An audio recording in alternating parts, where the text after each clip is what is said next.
You're tuned in to RBLR, the home of Tampa Bay's RBLR Sports. 4 seconds left. In front. Happy moment. The Tampa Bay Lightning have won the first Stanley Cup. And the Tampa Bay Lightning have won the Stanley Cup. Lightning strikes twice. The Tampa Bay Lightning win their second straight Stanley Cup.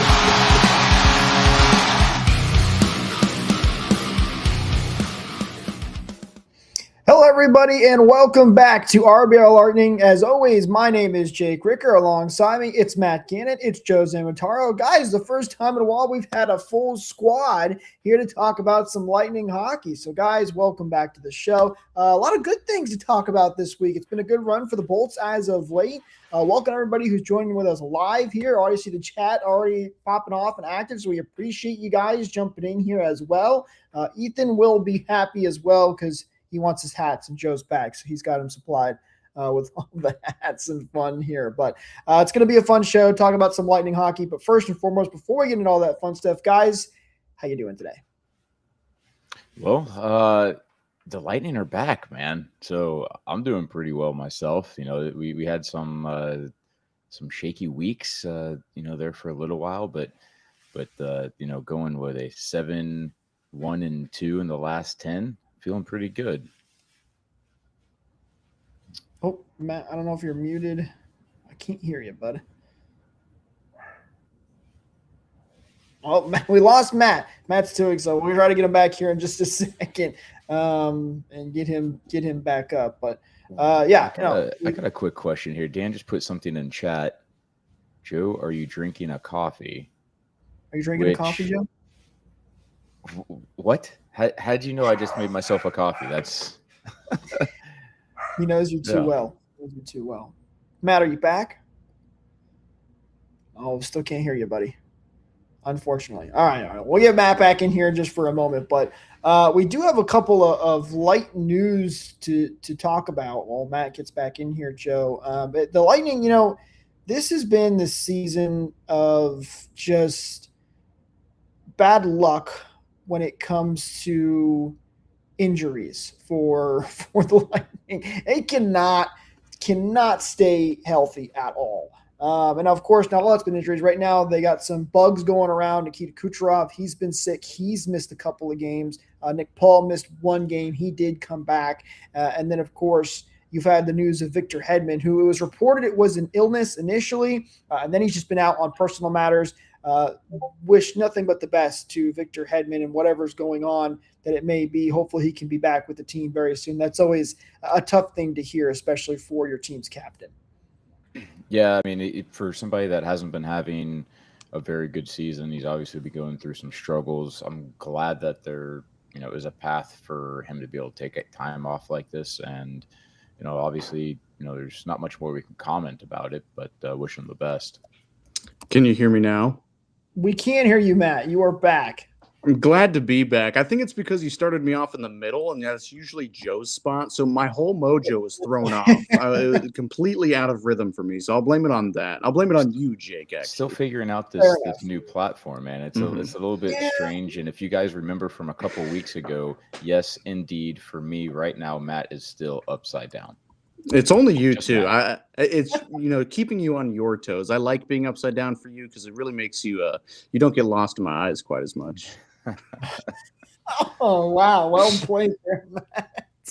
But yeah, so tough break for the Bolts right now when it comes to injuries and just health. They have not been able to stay healthy. They've had a lot of guys out of the lineup. The good news is, though, we kind of talked about this a couple of weeks ago, is that the Lightning have been so good this year that they've had a lot of guys who have stepped up and kept this team going. And we saw a lot of that more this week from the Bolts. Let's jump right into it, guys, when it comes to our game recaps. Don't forget, to everybody who's with us live, too, we want to hear your comments. Throw them down below. Throw them up on stream so we can talk about it, too. Join the conversation. And if you're watching this after it's already gone live, don't forget to follow us on social media at RBLR Sports, at RBLR Lightning, so you do know when we go live. And you can join us and talk with us some Lightning hockey here with us live. All right, first game, though, we're going to talk about Bolts versus the Minnesota Wild. And, the Minnesota Wild actually have been a team that has given the Lightning trouble over the recent years. It's more been in Minnesota that it's been a problem than in Tampa, but the Wild's still a team that have been pretty good when they play the Lightning. But the Bolts come through big in this one. They win it by a final score of 6-3. Wasn't looking good early because how many times have we seen this before, guys? First period, disaster, not looking good. Lightning down 2-0. They do come back, though, and get the win against the Wild. This week was just filled with slow starts. And, with some of the guys coming out saying that they, were sick. I think that's, both Kucherov and Paul this week said that, they missed games because of illness. I wonder how many guys were sick, but not too sick to be out of the lineup. I mean, because again, just some really slow starts this entire week, and having Zuccarello score 2 minutes and 30 seconds into the game, going down 2-0 in the first period for the Lightning. I thought, especially after the last game against the Wild, that the Lightning were basically going to be done, and it's one of those tales of two teams. Like in the later frames, a different team showed up completely. I always feel a little bit better playing the Wild at home versus in St. Paul. The record there is real rough. But yeah, the theme of the week is really just not getting off to good starts at all. You had to climb out of a 2-goal deficit. At least the team was resilient enough against a really good team in Minnesota to really, get themselves back into the game. I knew some Wild fans were actually really disappointed at this game because they said we let them get back into the game. We gave them every opportunity to with power plays, everything like that. They were really disappointed that they couldn't keep their foot on the gas. So it's just, I love the resiliency from the Lightning in this game, again, against a really good team, to just keep playing your game. Yeah, don't let the slow start really get to you too bad. Yeah, it was a couple shaky goals to start off, shaky first period in general. It took even, into midway through the second for them to really find their footing. I'm not sure if it was that excellent fight between Nick Foligno and Scott Sabourin that really was the powder keg for, setting this game off or whatever it was. And what a fight that was. It was a great fight. Corey Perry, his fight was not maybe the best outing he's ever had, and man, he's wearing that black eye hard. He looks like Emperor Palpatine. Yeah, getting your face cut like that by the visor, man. That's like, it's one of those things I almost wish that the league would allow you to take your helmet off or something to prevent injuries to hands, prevent injuries to faces like that, because those things have no mercy when you start slamming into them with your face or your fist. Way back when I went to, it was the 2018 Eastern Conference Finals run. I went to one of the games in the first round where Andre Schuster fought Miles Wood of the New Jersey Devils, and same thing. Punch came through, cracked the visor, and it sliced Schuster's face, and there was a lot of blood. Everyone in the arena, like when they saw, saw it up on the Jumbotron, it was just a collective ugh. Like, it's gross and it is dangerous. I think you do got a good point, Joe. Let them, take their helmets off again. That's how it used to be, a good old gentleman's fight. You might avoid some, hand and facial injuries. Yeah, that's the key, right? And Dan actually just put a comment in there that's it's appropriate for this, where you're more worried about a cut, or are you more worried about you're hitting your head? But if the players are protecting each other to make sure that no one's slamming their head on the ice, then I don't think it's going to be too much of an issue, because they typically do that anyway, unless they get something really, really nasty. They're not usually out to try to concuss or kill a guy. So I don't know. I mean, I'm all for allowing them, if they want, to take the helmet off as a gentleman's agreement, and then if there's other cases where they're fighting and their helmets are on, that's but to give the players the choice. I forget who it was way back when. I think it was in the NHL or the AHL, but there was a fighter, a guy who used to take, a knife and notch his helmet right around the front and the sides there. So whoever's hitting the helmet would just chew up their knuckles. I mean, it was a brutal thing to do. That's just dirty. Maybe Sabourin should start doing that or something. But even still, the goalies, they're allowed to take their masks off. Vasi and Swayman, when they went at it. Can you imagine punching a goalie mask when you're trying to that would not feel good at all. It would be so very NHL of them to say, no, the goalies can't take their masks off either. You have to pop it off yourself, I guess.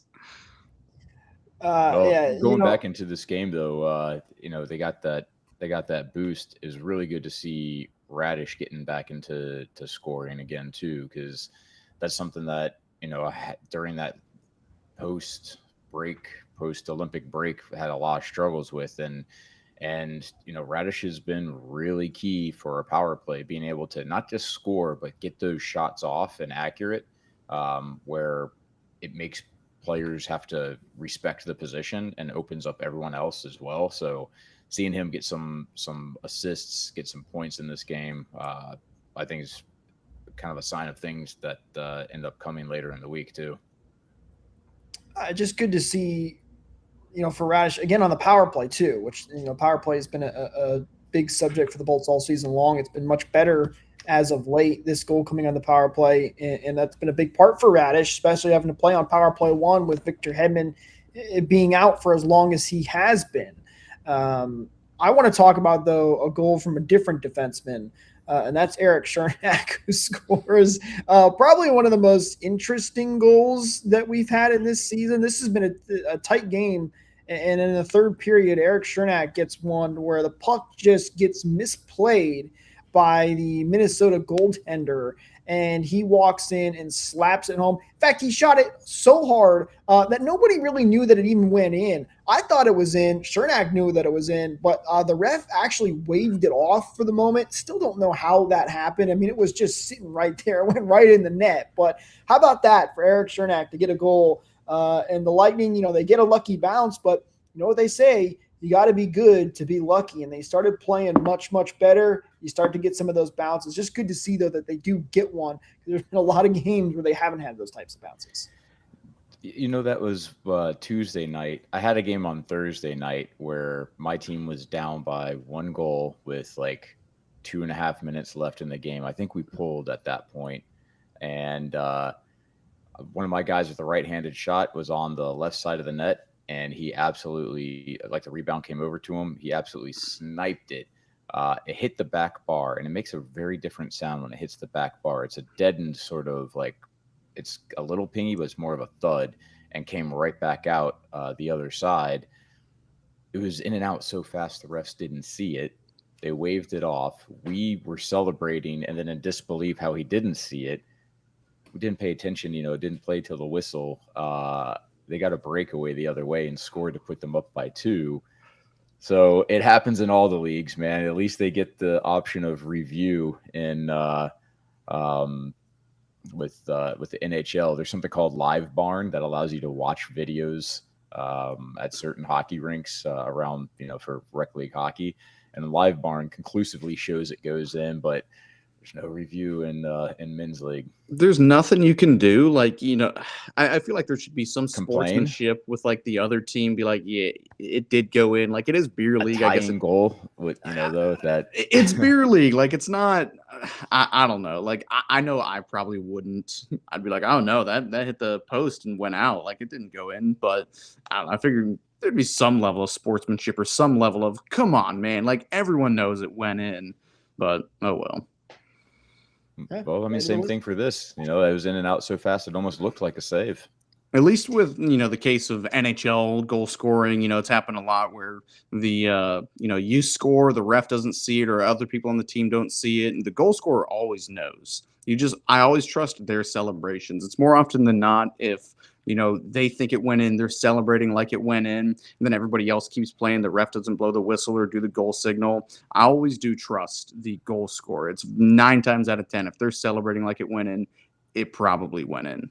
And you know what? I'll give a little bit of credit to the ref too, because hitting that camera is probably a very strange sound that he heard when it hit. That probably sounded more like a paddle than hitting a bar. So, at least they got the call right in the end, and that was a big goal for the team to really start to take the game away.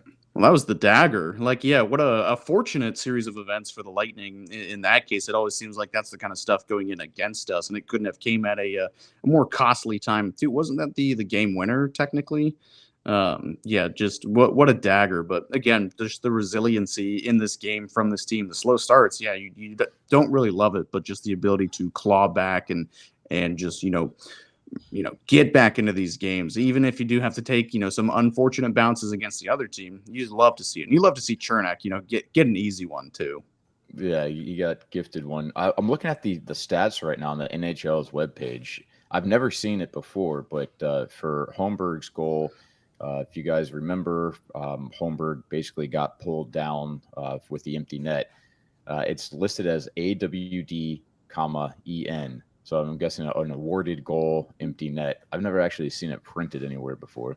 Yeah, I was looking at that too, and I was like, what does all-wheel drive have to do with this? Like, I was really curious, and I was like, oh, that's right. It was an awarded goal. So it was my first time seeing it too. All-wheel drive. Mhm. That's great. I got the traction to pull out in front. Even the goal visualizer is weird, right? If you watch that, the puck just kind of goes off to the right, and it doesn't tell you anything because it was an awarded goal and you can't see that the player got pulled down. By the way, I have to mention this. I did notice they also added ads in the goal visualizer on the ice, which is driving me nuts every time I look at it now. Ads, man, they're everywhere. Even the Rays now, they've got their ads on their jerseys. So, man, it's a part of life now. Couple of comments I do want to get to. Beverly was asking this to you, Joe, saying mental fatigue. What do you think? I'm not 100% sure that was in reference. Yeah, sorry, I meant to type back into chat with you, Beverly. There, what are you referring to specifically? Was that before when we were talking about the skid after the break, or at which point? Let us know. I'll get it back up here, and we'll be sure to talk about it. I want to bring up this comment from Dan because Matt, you mentioned you trust the guys on the ice when they're celebrating, right? They usually know what it is, and you're 100% right. I think it's Brian who says that all the time on the broadcast, like, "Oh, the guys know that he's celebrating." That's usually the one they know, and he's right. Unless who is it? They've done it like twice now. Brandon Hagel, who's put the puck in. Like, what was the one who picked up the puck out of the pad and put it in the goal? Was that Hagel? I believe it was Hagel. It sounds right. I believe it. But point. I'm pretty sure it was Hagel. But so you can't always. And Daniel said this, saying, "If you ain't cheating, you ain't trying." Seen plenty of guys fake the silly and not score. It's happened once or twice. But you're right, Matt. For the most part, you can usually trust those guys. So, Ethan asked if we can pause. He has to go use the restroom. No, Ethan, we can't pause right now. Don't just go quick, and then we'll be right back to it. All right, let's go to our next game here. Lightning win it 6-3 over the Minnesota Wild, and then taking on the Seattle Kraken, a team that the Lightning have dominated. Plain and simple, they coming into this game only lost to them once, and that was in overtime. So no regulation losses against the Seattle Kraken, and that would continue. But it was a loss for the Bolts as the Kraken win this one 4-3 in overtime. And another case of a bad start for the Bolts. Now, this one wasn't as bad when you look at it compared to Minnesota. They only go down 1-0, and they do eventually score to tie the game in the first period, but just a rough start. They eventually go down 3-1 by the second period. And again, claw their way back to eventually get it into overtime on a big goal from Corey Perry on the power play. But you can't start like this every single time because there's going to be times where you're just not going to be able to come all the way back and win it. And especially come playoff time when these teams are all playing in these super meaningful games and you're not playing any Seattle's not a bottom feeder team. They're in the playoff hunt right now, but you're playing in these playoff games against these good teams. You're going to lose some of these games. And this one ultimately comes back to bite them. They do get the point out of it, which is always nice, but those bad starts killing the Bolts. I was going to say that it's almost like a continuation of, right after the break, except for now they're finding that second gear, their all-wheel drive, if you will, to get some traction into the game and come and claw these games back. But, yeah, I mean, 2 out of 3, playing 2 out of 3 periods ain't too bad either. In this game, it was a really big struggle. The Lightning couldn't really deal with Seattle's speed. They were coming off the rush really, really good. It seemed like every time, maybe not a lot of offensive zone time for them, but every time they were coming in off the rush, seemed like they were odd man rushes, really bad line change for the Lightning. Like, I will admit, yeah, Seattle, the better team, did get to win this game. Again, I'm using this word a lot, but resiliency to claw your way back into this game. And it was some shoddy reffing, in my opinion. I wasn't a huge fan of some of the things that were called, some of the things that were not called. You can't really go ahead. You can't blame a loss on that. I will, but I'm not going to. No, it was just a really tough game. And again, Seattle, you played them last week. Obviously, they're going to do their homework and learn how to adjust. They've got a pretty decent coach in no, it will not. Pretty decent coach, and I can't remember his name, but obviously if you play a team that recently, they're going to make adjustments and they're going to fight for their playoff lives. So it seemed like the Lightning maybe had a case of we should beat this team and maybe not put in 100% effort all the time. But again, what a goal from Corey Perry on the power play. I mean, it wasn't amazing, but man, it felt like such a relief. The overtime period, that one was a bit of a bummer. It seemed like that was the one that you really should have won, but a lot of people are upset about Brandon Hagel in that overtime. Anybody seen any of those comments? They say he was, going back to get his stick instead of going to, go and play defense. You lost me at people should be are upset with Brandon Hagel. I didn't say I am, but a lot of people, they not are, but were upset with Hagel. They said he should have just gone back without a stick. I'm not sure how you feel about that. Joe, do you have an opinion? It's the far change. It's not like he's got the bench right there where he can be handed one. You're going to leave, a 50% manpower advantage on the ice. It's against your team because you're, going from 3-on-3 to 3-on-2. They've got 50% more people on the ice than you do. I don't like it. I'd rather him just play, box out the middle. I think I can understand what he was thinking, but I don't like the play at all. I think you try your best to clear the puck, ice it, get Vasi to get a stoppage. It's especially since you don't have possession, it's way less of an opportunity with the extra body there than the 20 seconds round trip that it takes. And we know how fast overtimes get won. The whole fact that he wasn't there is the reason why the play was made, because there's no one to protect the shot and the back door at the same time. Vasi got fooled because it was a look off. It's a really strange release, the way that he twisted his wrists over. So it doesn't even look like a shot. He's basically just kind of flinging it with, by turning his wrists over.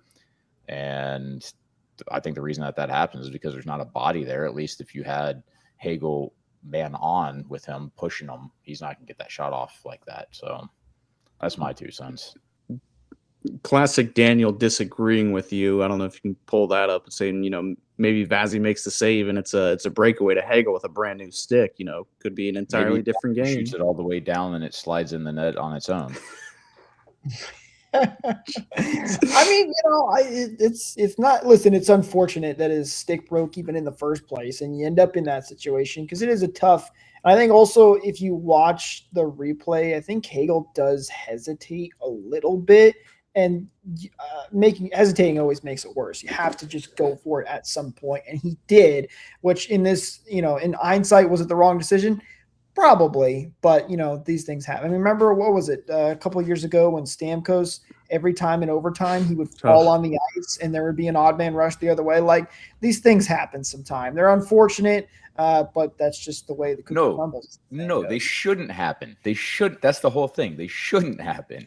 I mean, with Stamkos, you would think that he would have learned the lesson that when you're the defensive player that's the last guy back, you can't make a play like that. You can't fall down. You can't get beat. You have to play more defensively responsible. And I think this is another one of those cases too, where if he was flying by the bench on a back check or something, grab a stick, make an extra little detour, but to flee the zone completely, I don't know. I have to imagine too, the coaching talked about it after, and they probably said, "All right, let's not do that again," and they would fix it. This was if it happens again, completely another story. But Hagel has earned enough goodwill on this team that it really is such a non-issue. And overtime in and of itself is such a non-issue, 3-on-3 overtime. Like, I love it. I think it's fun. It's got its issues, but it's kitschy. It's just kind of, speed up the game, get a winner type of deal. It doesn't exist in the playoffs where these games truly, really do matter. So it shouldn't be an issue that we will see for a long, long time. I do want to talk about, too, Jake Gensel in this game scoring a breakaway goal. And, boy, does it feel like that guy knows how to score on the breakaway. He's done it in shootouts. He's done it on breakaways. He is the opposite of Matthew Joseph, who could never score on a breakaway. But every time Gensel gets the puck and gets in all alone, I'm almost expecting a goal at this point. He is insanely good with his shot and what he's able to do when he's one-on-one with the goaltender. It's a lot of fun to watch. A shout out to Jake Gensel, who has just been unbelievable for the Bolts ever since he's joined the team. And who got the shootout winner in the Stadium Series? That'd be Jake Gensel to you. Gensel. No, he just unlimited on the breakaway. If he's not, in your top 3 in the shootout rotation, you're doing something wrong. Yeah, it's been a joy to watch him, especially taking off there on those breakaways. Looking at the comments here real quick too. Lisa agrees. Gens is the best. 100%. He's been fantastic. All right, let's get to the next game here for the Bolts. They lose that one in overtime. Point Street does get to move on. They got set to take on the Ottawa Senators. This game at 1:00. That's dreaded noon start, which has always been weird for the Bolts in many a times when they're having those matinee games. It was Kids Day, which I believe is the why this game was at 1:00. They tend to do those games early for this kind of stuff, but the Lightning sure didn't wake up right away. They got off to another rough start. We've been talking about all week here. They go down 2-0 to the Senators, and it looked pretty bad after that first period. Because I believe this was the game, too. Shots on goal were not great either. This was 11-8 was the other game. But still, not a great start for the Bolts in that first period. They were struggling. But they come back this time, and they are able to eventually pull away from the Ottawa Senators. They win it by a final score of 4-2 and get another big 2 points. Average Lightning Senators noon game. I mean, yeah, you get off to a pretty rough start. Average, game for this week, getting off to a terrible start. What did they score with, 12 seconds into the game, something like that? I sent it in the 18 seconds. I sent it in the chat, the clip of Phil Esposito right as they scored just goes, what? I think that was, all of our reactions. Like, it was kind of a nothing burger shot and just a quick spin around and gets through Vazzy. Might have not been expecting that. I think there might have been a self screen as well, but yeah. And then another game where just Ottawa's attacking with speed, and the Lightning weren't really, at least in the first half of the game, were not really able to cope with, their speed and the odd man rushes very, very well. Again, like the rest of the games, you're able to claw your way back into it and really take some of that momentum and able to, finish the game out like that. But man, these rough starts is just, keeps compounding. You're not going to be able to do this every single time, every single game. This was one that I ended up having a conversation. I think it was just with Dan about the defensive pairings and what it would look like. This was before the Hedman announcement. What it would look like having Lilleberg and Stu, coming back, and how you would keep people together and having them together is a liability. And I thought it somewhat would be, because I'd rather them kind of rotate out of the first and second pairings to eat up minutes rather than put the two of them out there at the exact same time as a third line, if that makes sense. So like rotate one in with Hedman or McDonough. I know that Moser was playing with Destu a bit there for a minute. So I was wrong. I mean, Destu had an amazing game in this one, and even, bigger. Lilleberg's, been a big fan of him. He started, coming back after his injury, and he still was playing well defensively, but he's starting to get a lot more opportunities now and like feeling more comfortable in his game. The goal that he scored for the game-winning goal was a really awesome play, and it's extremely difficult to actually get that shot off. Him jumping up on the rush and being able to contribute in that way is really big for being able to create odd man opportunities. So, I mean, I thought those two guys played outstanding. Oh, they absolutely did. When he scored that, I don't know if you call it a breakaway goal, but he was in alone there, real tight with the goalie. I thought it was Hagel that might have scored it. I saw a lefty and a number ending in an 8. I was like, oh, that was Hagel, but no, he gave him the puck. And man, Hagel also had an amazing game this game too. No Kucherov in this game. He was dealing with an illness. I think you guys might have got to that when I was absent trying to figure out my mic settings, but Hagel was flying all around this game. And it was just a slow first period. And yeah, that pairing with Dastu and Lilleberg really did shock me because, you got two kind of polar opposite players. Dastu, a lot more offensive puck moving, great goal scorer. Did he get a goal in this game or was that in the other game? Whatever it was. This was in this one.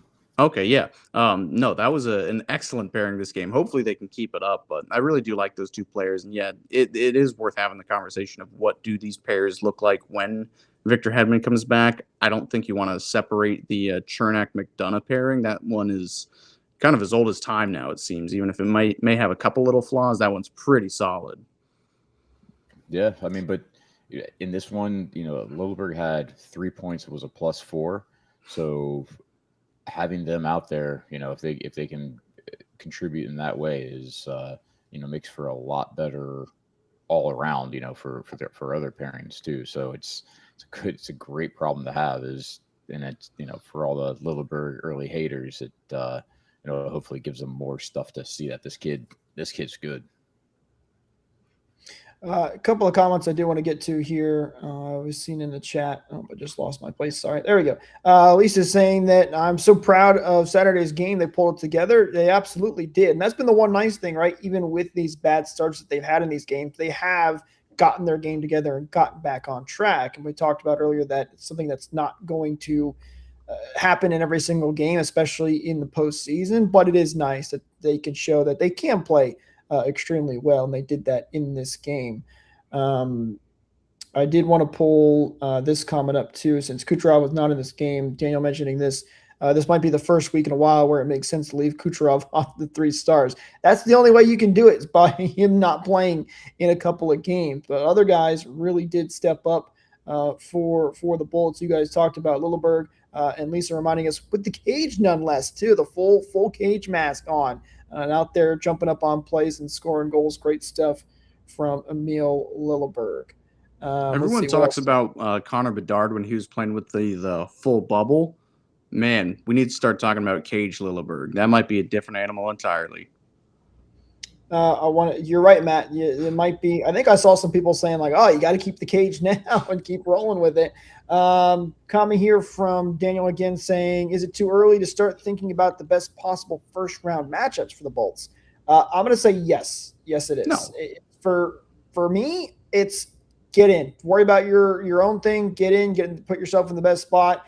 You play who you play. I don't like looking at the matchups and. You're gonna have to play. You're gonna play. You're gonna play your best hockey no matter what. So I'm not big on looking at the matchups. You only control what you can control. I don't think it's too early to talk about it. You remember a couple of years ago, we were talking about it in December, like we knew we were going to play the Leafs. Like it was just for months on end. It was like, okay, yep, these two are going to play each other. But it is a really interesting scenario in the East right now and in the West. But given the wild card and everything like that, I'd probably rather be second in the division than play any of these wild card teams because, you're historically pretty good against Montreal and don't let history, fool you, but they're third in the division right now. That's who you'd be paired up with. But some of the wild card teams are teams that are surging. You've got the Columbus Blue Jackets, who I think are in a divisional spot right now. You've got the Ottawa Senators, who, again, it's always spot right now. It's always chaos playing Ottawa. There's who else is surging right now? Detroit. I like our odds against them, but it's a really interesting time. So for that final wild card spot, there's separated by 2 points. There's the Flyers, the Red Wings, the Senators, the Blue Jackets, and the Penguins. If you want to add an additional point in there, you've got the Islanders too. So who knows? Like there's so many teams that could slot into that spot, and we've got so many games left that it's still definitely up in the air by a lot. Do you want to guess who the Lightning will be playing if the playoffs started today? Is it Montreal? It's wait. not Montreal. No, it would be the Sens, right? It would not No, be you the said Sens. it. Columbus? It would be the Columbus Blue Jackets. I don't want it. I don't want that at all. I love it. I love it. Don't want the Nah, rematch. take that, and throw it right back. Give them the 4-game sweep. And Do you know how many replays we would have to sit through at the start of that series? Oh, the last time these two teams matched up, remember this? Oh man, that would. Well, the last time they matched up, we won the series in 5. So I wanted to point out one thing real quick since I got the stats pulled up here. There's only one team that is eliminated in the East. It's the New York Rangers. They've got 30 wins, 35 losses. They are the only team in the East that is not at 500 or above. wow, it's been a bloodbath this year. The Atlantic is the hardest division to play in, bar none.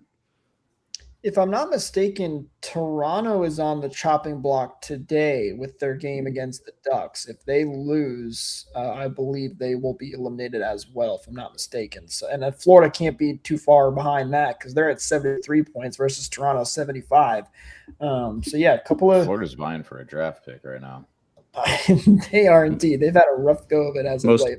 Unethical tank I've ever seen. A couple more comments too that we need to get to here. Cynthia asking, "What's with Cernak and all the penalties? He has been taking a lot as of late. And the big one, obviously, being that 10-minute misconduct that he got after he shoved a referee. And that one is verbal. I'm pretty sure it was because if you watch the one, put hands on the ref, he gets tossed. He gets suspended. 10, which is why you got the 10-minute misconduct. I'm pretty sure. Right, but I think it was a verbal thing. They didn't nail him for touching a ref because you get it's way bigger of a. Well, you can see right at the end, he kind of like gave him a little bit of a. It wasn't. Yeah, he may have, but that's not what they. I don't think that's what they called him for. Luckily, bottom line is, and Cooper said this to the referee. I forget exactly what his quote was that he said back to the referee on the bench, but. Everybody's kind of getting a little bit soft as these days. I don't know what Cernak said, but the quote is, "What is happening in this league? Why does everyone have feelings?" Which is honestly such a hilarious quote to me. Great quote. Ethan heard the commentary himself. He heard it. He called the ref ugly and stinky. Honestly, I would believe it the way these refs have been. Listen, I get it. You're an official. You don't want to sit there and get abused. You get yelled at all game long. You hear it from the fans, but also at the same time, come on. This is hockey. This is sports. These guys are going to yell back and forth at each other. You should hear the things that these guys call each other out there on the ice. Honestly, some of the things that they say to the refs on a regular basis too is some pretty heinous foul stuff. Nothing like, crazy, but they're saying swears and saying, are you blind? What was that called? This, that, and the other. Like it's got to be something, semi decent, toe in the line to get a 10 after that. So or he kept pushing. The refs have no problem communicating with players. One more time, you got a penalty, and he did one more time. It doesn't necessarily have to be the most egregious words that broke the camel's back, but it was, he probably got warned, and then, or the whole team got warned, and then, that was enough to get him. I'm looking at his penalty minutes right now, though. Like, yeah, he got that 10 and a 2, which, 12 for that game. But actually, Cernak's been playing decently clean. On March 8th, there's 9 minutes, so that must have been a fighting and probably an instigator attached to that. But Dan just put something. But really, he's been fairly clean. I think the past few weeks. You must be getting him confused with Jake Gensel taking 2 penalties in the Nashville game. Dirty player he is. People call him dirty in the Nashville game? No, I'm just playing around. But I think he had 2 penalties, like 2 trippings or something. I will say this week, in these 4 games played, Erik Cernak has had 16 penalty minutes. Of course, big part of that is the 10. So I think it's just more as of late, Cernak has been taking a couple of penalties. The Lightning are also just to penalize. What's that? Don't look at the numbers like that. It's 3 penalties. Mm-hmm. You know, Hey, he got the 3 extra penalties 10. for- He got the extra 3 10, but penalties that in 4 doesn't affect games the is a lot. team. Yeah. As a defenseman, I don't know. Look at Joe sticking up for Eric Chernak. This is wild. Well, you know, Cernak doesn't get to play that many games either, so you know the penalties that he does take are feel like a big deal. He has taken a little bit of penalties, but you're right, Joe. It hasn't been too bad. All right, let's get back on track here. So Bolts get the win over the Ottawa Senators by a final score of 4-2. By the way, another Jake Gensel breakaway goal in this game at the end. And then they would take on the Nashville Predators with Stamkos returning back to Tampa Bay once again. Not as big of a deal this time around since he's already been back once, but always good to have the captain back in Tampa Bay. And there actually was a small tribute for Perbix, who I completely forgot about, to be honest with you, returning to Tampa Bay since he went to the Nashville Predators. So some familiar faces back in Tampa. And the Lightning win this one by a final score of 3-2. Pretty close game all the way up until the end, until Corey Perry again scoring a big goal late in the game. Even though he looked like he got hit by a truck this week, he is still out there on the ice fighting for every minute. What an acquisition he has been. You know, I wasn't thrilled with the trade deadline. I still think the Lightning could have done more, but at the very least, Corey Perry has been awesome since joining the team. He's helped give the league an interesting stat of most goals scored in a single season by players over 40 years old. I think this is the third highest scoring year for players over 40 with like 54 goals or something. So he's having a really good year. He's, you know, averaging almost half a point per game, doing this at, you know, almost 41 years old in May is crazy. And the goal came exactly from where you would expect it, exactly how you would expect it. Chaos in front of the net. He's there for a tap in, just greasy goal. And it was just an interesting game all around. Real sloppy, Joe. You look like you got something you want to say. Oh, I'm just messing around with the people in chat. Oh, okay. But yeah, I mean, yeah. Also, the fact that Hetty's down now, having a leader in Corey Perry back is one of those things that's can't be undervalued. Yeah.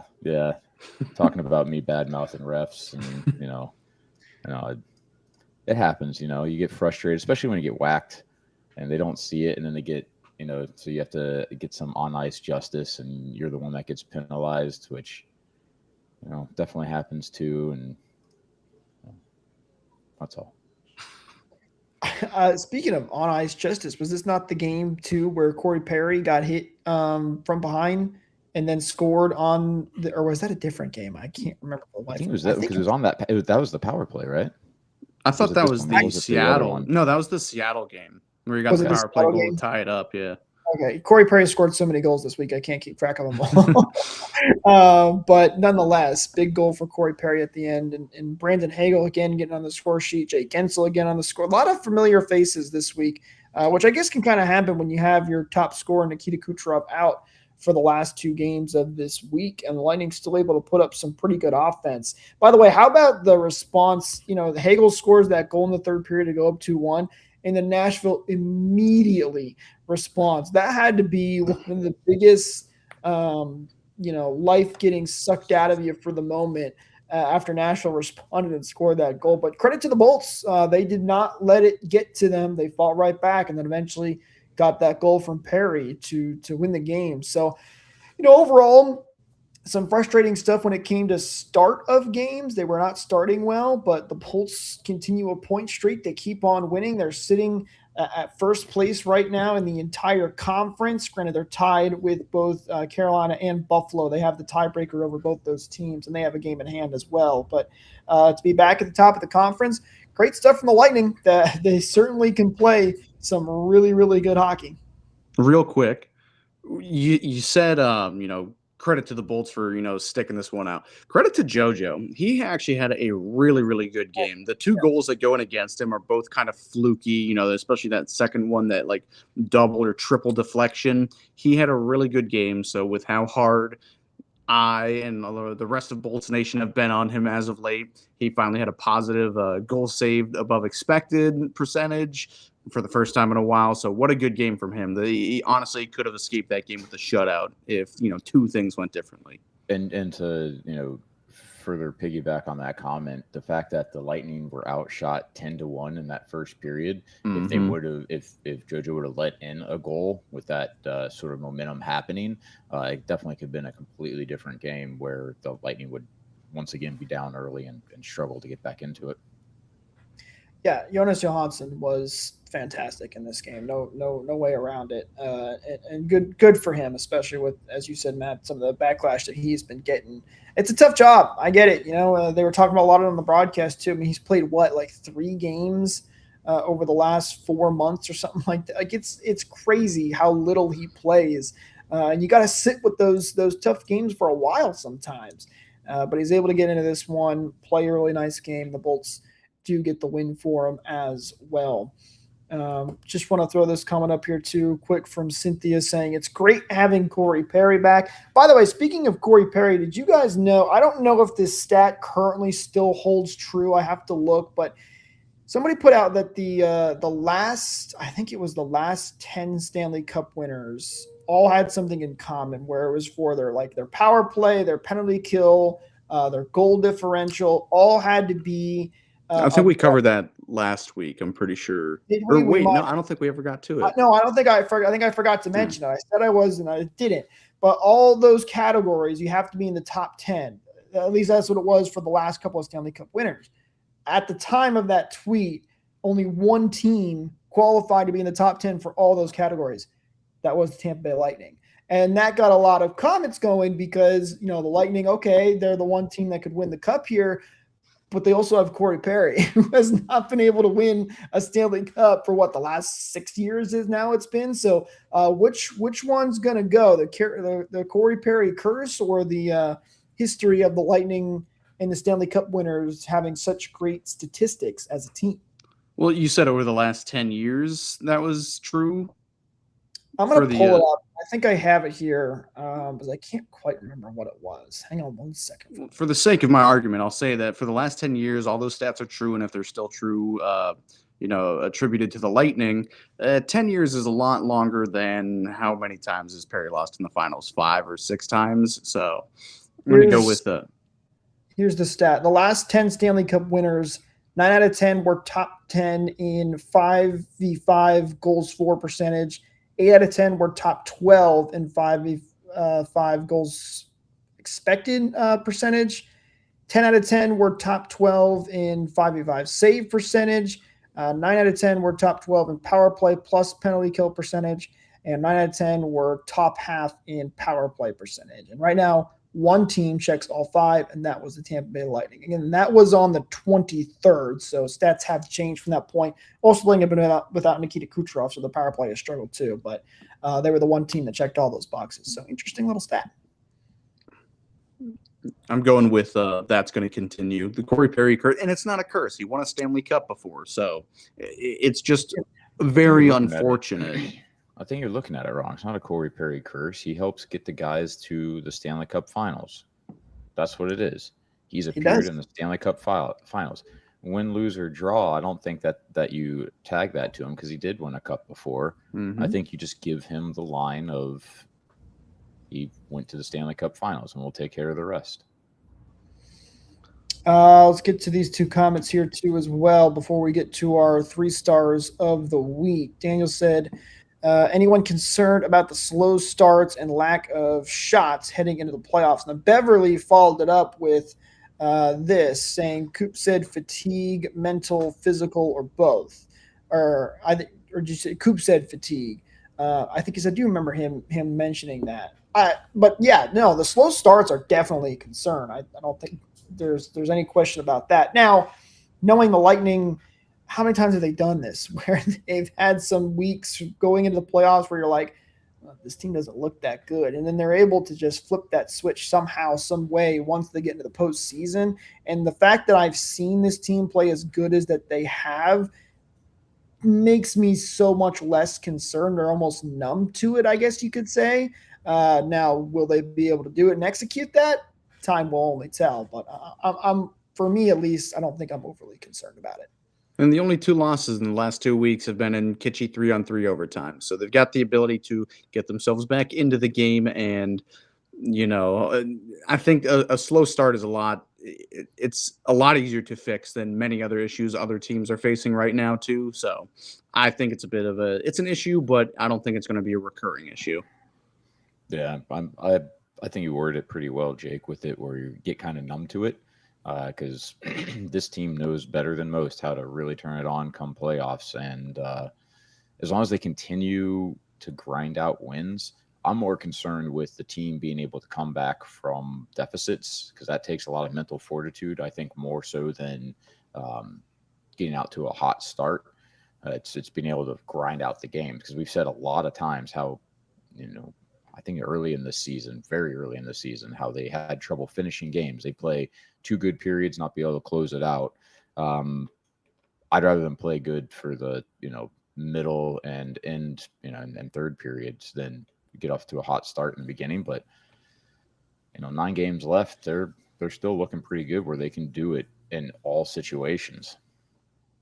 Yeah, no question. And these 9 games will tell a lot as they get ready to ramp up for playoff time. And there's a lot of questions to be answered too on who we're going to play, but we will know before you know it. All right, let's get to our 3 stars of the week. I think there's a lot of guys that could have been put on this list once again, because again, that's how deep that this team has been and impressive that they've been. But let's start with the number 3 star of the week. Maybe a little bit surprised for some people, but hey, he had a really good game, scored a really big goal, so why not throw him up there? It's Emil Lilleberg who gets the 3rd star of the week, guys. I'm just saying, over the last 2 games, Lilleberg 4 points, Kucherov none. So I mean, who's the real Hart winner? No, we covered a lot of it earlier, but yeah, good to see him really stepping up into a good role. Maybe it's a flash in the pan, maybe the offense won't stick or something, but as far as this week goes, getting a game-winning goal and getting a game-winning assist as well, it's got to feel really, really good for him. So I'm glad to see him stepping up and taking a new route in his game. Yeah, and judging by the minutes that he's getting a lot more responsibilities too. He had 19 minutes in the Minnesota game and almost 19 minutes again in Seattle. Ottawa, he only had less than 15 minutes, but he put up a goal, 2 assists, and was a +4. So, he had enough time on the ice to contribute to the team. And then again, in this past game with Nashville, he's at 17.5 minutes. So it's not like the 11-minute, 12-minute mark where you're not getting that much ice time overall. So it's the additional responsibilities, and he's looking good. There was that kind of like flubber that happened, the week before, where it's just like the puck bounced all crazy on him. It's not his fault.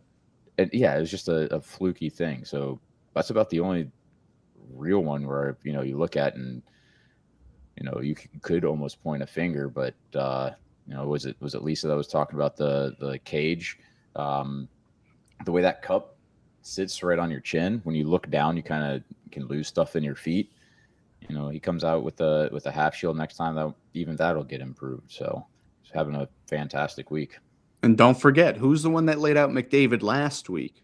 That was Emil Lilleberg as well. So this goes back 2 weeks now for this star. So Lilleberg gets on this list, well-deserved 3rd star of the week. Number 2 star, this one is going to go to Jake. Always scores on the breakaway. Gensel, who was fantastic, scoring on those breakaways. Gensel led the way for the Bolts this week. In 4 games played, he had 4 goals, 4 assists for a total of 8 points and was a +3. Jake Gensel, the number 2 star of the week. Dude, just how clutch has he been? How freaking clutch has he been? I got nothing more to comment than that, because he just shows up when you need him most, and he starts to turn games around. Yeah, he's kind of turning into the new Braden Point, not the way they play at all, but just how clutch he's been. I can imagine, huge playoffs coming for him. He's a playoff player kind of guy as well. I think he was like one of the only guys I would say had a good playoffs last year against the Panthers too. So don't mean to get ahead of myself here. Let's focus on the week that he did have, but he helped me get to the championship in my fantasy hockey league. What a good pick that was for me, man. He's just clutch as can be on, the real ice and the fantasy ice as well. And man, we'll move past that, but that breakaway he had in the Nashville game with the guy all over him, in him, just doing everything he can to just strip that puck away and still just strong enough with his hands and on his feet. getting that goal past who was it, Justus Anonen. Man, what a goal that was! I was screaming for that one. And that's another one of those plays that is extremely difficult to do, especially at speed. You got a guy harassing you from the side, catching. You have to maintain control, make sure the guy doesn't get you in the hands so you can actually get a shot off, and it's got to be able to beat a goalie. That was extremely difficult what he did, and he's just so good at it. And I would like to make a new rule in the NHL where, kind of like basketball, like if you get the shot off and time expires with the puck or the ball in the air, it still counts. I think Jake's empty net goal should have counted in the Nashville game, but unfortunately, it was half a second or a whole second too late, which was a bummer. That would have really helped inflate his stats this week, but maybe I'll vie for that next Board of Governors meeting. Came to the Board of Governors meeting. Yeah, great stuff from Jake Gensel as always. He has just been such a fantastic acquisition for the Bolts. By the way, Matt, Lisa was nice enough to say congrats, Matt. Thank you, Lisa. Don't worry. The last 4 years, I've made it to the championship and lost 4 straight times. So, what's Ethan wasn't as nice. He said, "Don't congrats him. He doesn't deserve it." Yo, how's 4th place feel? A friendly competition there. All right, it's time for the number 1 star of the week. Daniel thinks he's got it. He says he thinks Perry is going to be the first star. Well, I hate to break it to you, but it is not Corey Perry who is the first star of the week. I think he does deserve an honorable mention for sure, though. A lot of clutch goals this week. He was fantastic, no question about it. But the first star is going to the future captain, and I've said maybe the best acquisition in Lightning history. I'm ready to say it now. He's the best acquisition in Lightning history. It's none other than Brandon Hagel. Fantastic stuff from him, as always. Hagel, 3 goals, 3 assists for 6 points, and was a +3. He earns the number 1 star of the week. It's a big deal when Kucherov goes down. You need someone to step up, and this week, that's exactly what he did. He looked like the player that was flying all over the ice and controlling the games. And I think even though the points aren't as high as Gensel, the play that Hagel had and what he showed on the ice, he was the most impactful player on the team this past week. Bar none. Yeah, he was everywhere in every single game, just passion, leadership, and everything you can ask for. Great defensive play, great penalty killing, especially in the Nashville game too. It seemed like he had a couple of really good chances. He could have had 4 or 5 more goals if, pucks just went an inch one way or another. He was doing everything, and you said it best. He stepped up. He always performs when everybody's healthy in a regular situation. But this week with Kucherov out, undoubtedly the best player on the ice throughout pretty much every single game. Very well-deserved star, and just another recurring usual suspect on this list. And I do want to say, yeah, absolutely an honorable mention for Perry. He was outstanding. Same thing with Dastu. This was fortunately like a good week for guys coming out, and it's as the season starts to wind down here towards the end, it's great to see, especially guys like Corey Perry and Dastu, who aren't expected to be your number ones or like the star of the team, putting in those major contributions. Even guys like Yanni Gourde, I don't know if he had any points this week, but he was just somebody that was gritty and just terrible to play against this week. Just plenty of guys. You started the segment off with it, Jake. Plenty of guys have a case to make it, and everyone's playing very, very well right now after the first period. Yanni Gourde did have 1 point, by the way. He had an assist. Okay. So Yanni Gourde does get 1 point. Beverly all in on the first star, by the way, for Hagel. So, and also saying too, this 100% agree with this. Perry and Hagel have led the team for these last few games. They have. It's really nice to see those guys stepping up when it comes to that leadership side of things.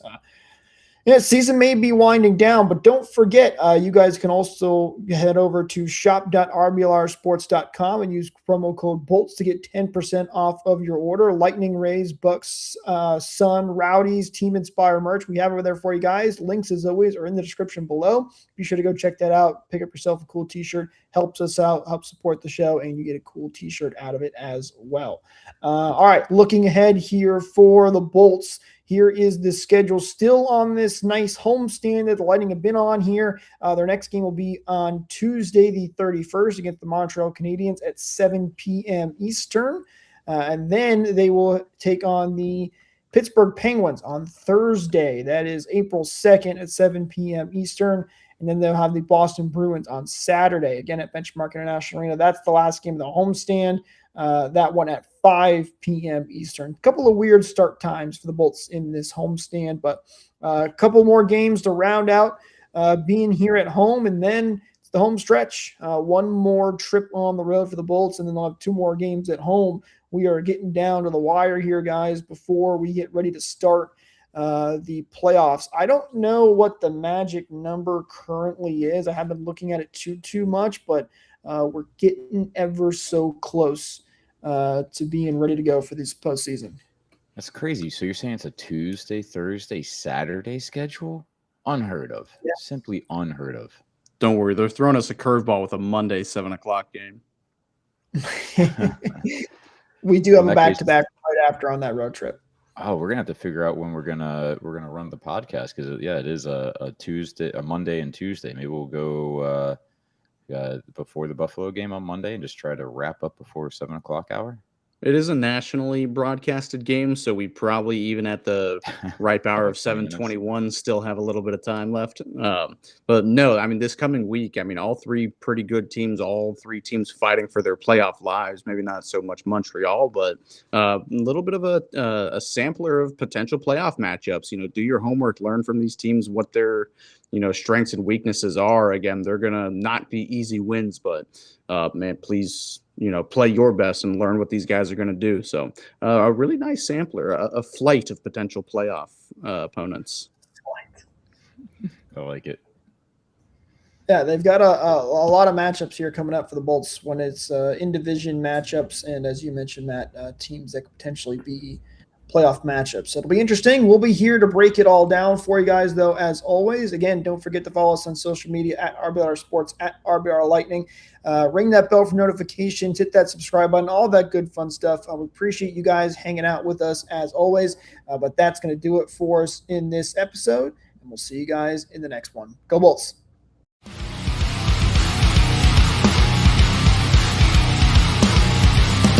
Thank you for tuning into this presentation by RBLR Sports. On your way out of the stadium, please remember to like and subscribe.